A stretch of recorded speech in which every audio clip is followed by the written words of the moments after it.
Good morning बच्चों।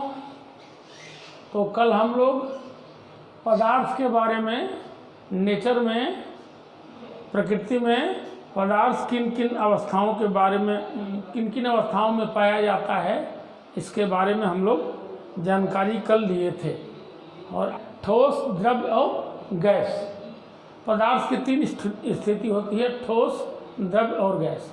ठोस पदार्थ वो आता है या उसे कहते हैं जिसका कुछ निश्चित आकार हो, कुछ जगह घेरती हो, जिसका आयतन हो, जिसमें भार हो, उसे ठोस पदार्थ कहते हैं। जैसे लकड़ी, कोयला, प्लास्टिक, कागज, कुर्सी इत्यादि ये ठोस पदार्थ में आते हैं। दूसरा है द्रव्य पदार्थ। द्रव्य पदार्थ उसे कहते हैं जिसका एक आयतन होता है, आकार नहीं होता। वो जिस बर्तन में डाला जाए या जिस पात्र में रखा जाए उसका रूप धारण कर लेती है।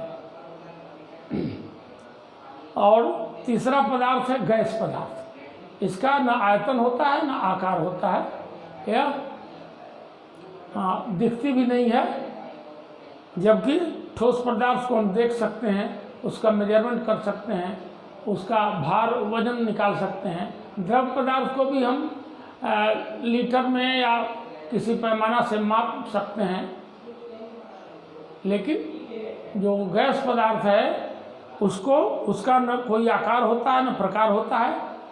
तो पदार्थ की तीन स्थिति जो पाया जाता है प्रकृति में, वही ये तीन स्थिति है। तो पदार्थ के बारे में हमें क्यों जानकारी जानना है? फायरमैन को हमेशा ये ध्यान रखना है, जब फायर कंडीशन में जाएगा कहीं पर, तो उस पदार्थ के क्या गुण हैं, उसके में क्या आग की स्थिति में उसमें बदलाव आ सकता है और क्या उसका रिएक्शन हो सकता है। जब तक फायरमैन ये जानेगा नहीं, समझेगा नहीं, तब तक अच्छी तरह से फायर फाइटिंग नहीं कर सकता, या फायर फाइटिंग करते समय वो खुद दुर्घटनाग्रस्त हो सकता है। इसलिए फायरमैन को पदार्थ के गुणों के बारे में, उसके भौतिक और रासायनिक गुणों के बारे में जानना बहुत जरूरी होता है। पदार्थ के भौतिक गुण हैं, पदार्थ जो है उसका एक आकार होता है, उसको मेजरमेंट कर सकते हैं, मीटर या सेंटीमीटर से माप सकते हैं, उसका वजन निकाल सकते हैं। दूसरा जो गुण है, वजन और आकार में संबंध होता है। बहुत सी ऐसी पदार्थ है जो आकार में तो बड़ा होता है, जिसकी लंबाई, चौड़ाई, मोटाई ज़्यादा होगी, लेकिन उसका वजन कम होता है। बहुत से ऐसे पदार्थ हैं जिसकी लंबाई, चौड़ाई तो कम होगी, आकार छोटा होगा, लेकिन उसका वजन ज़्यादा होता है। जैसे कि शीशा है। शीशा जो है वो भारी पदार्थ है। सोना है, वो लोहा, जस्ता वगैरह इत्यादि से काफ़ी भारी है। एवं ऊर्जा, हीट और टेम्परेचर, गर्मी और तापमान के बारे में भी पढ़े हैं। तो ताप एक ऊर्जा है,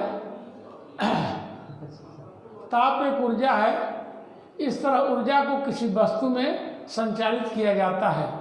जैसा कि हम जानते हैं कि यदि किसी वस्तु को गर्म किया जाता है तो गर्म हो जाती है। उदाहरण के लिए बर्फ का एक टुकड़ा है, वो बहुत ठंडा होता है, जबकि उबला हुआ पानी काफ़ी गर्म होता है। इस तरह हम जान पाते हैं कि गर्मी और गर्माहट, तापक्रम में क्या अंतर है।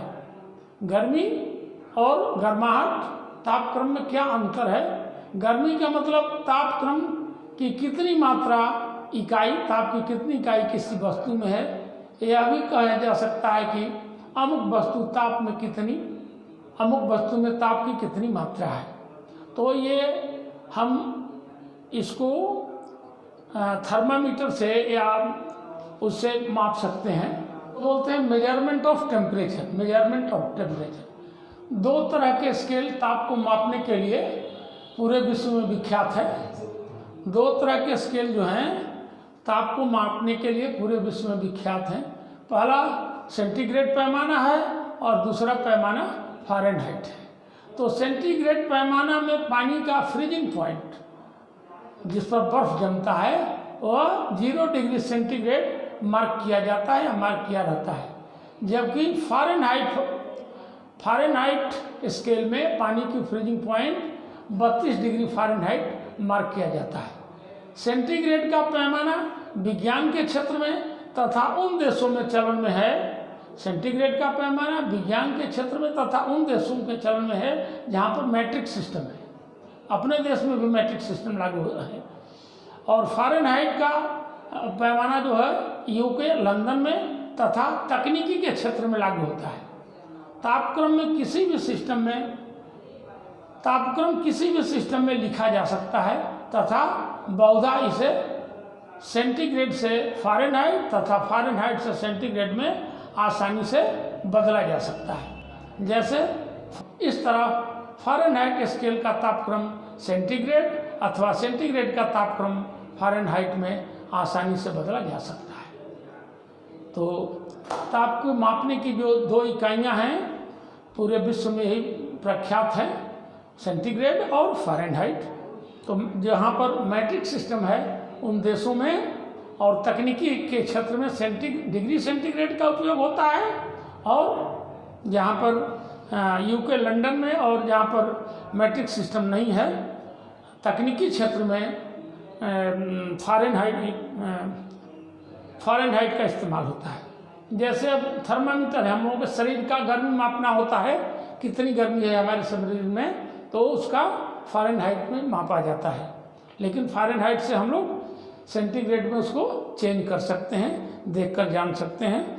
उसके लिए फार्मूला है जो आपको लिख दे रहे हैं, उसे नोट कर लीजिए। तो बच्चों ये फार्मूला लिखा हुआ है यहाँ पर। पहले फ़ारेनहाइट को जब सेंटीग्रेड में हमें बदलना होगा तो इसमें सेंटीग्रेड की 9/5 + 32 जैसे दिया है कि अगर 30 डिग्री सेंटीग्रेड को फ़ारेनहाइट में बदलना है तो सी के जगह हम 30 लिख देंगे और 9/5 + 32 वो फ़ारेनहाइट आ जाएगा। और फ़ारेनहाइट हमें जब ज्ञात करना होगा तो फ़ारेनहाइट की जगह वो नंबर भर देंगे और -32 × 5/9 जब करेंगे तो हमें सेंटीग्रेड ज्ञात हो जाएगा। इस तरह से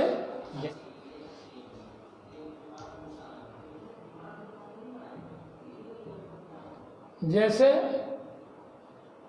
फ़ारेनहाइट में हमें बदलना है सेंटीग्रेड में, तो सेंटीग्रेड में जैसे 30 है गुणे 9/5 + 32। तो हम क्या करेंगे कि ये कट जाएगा, 6 आ गया, 6 9 54 + 32 बराबर 4 2 6 5 3 8 86 डिग्री फ़ारेनहाइट हो जाएगा। 30 डिग्री सेंटीग्रेड है वो 86 डिग्री फ़ारेनहाइट हो जाएगा। ठीक है। और यदि हमें फ़ारेनहाइट को सेंटीग्रेड में बदलना है तो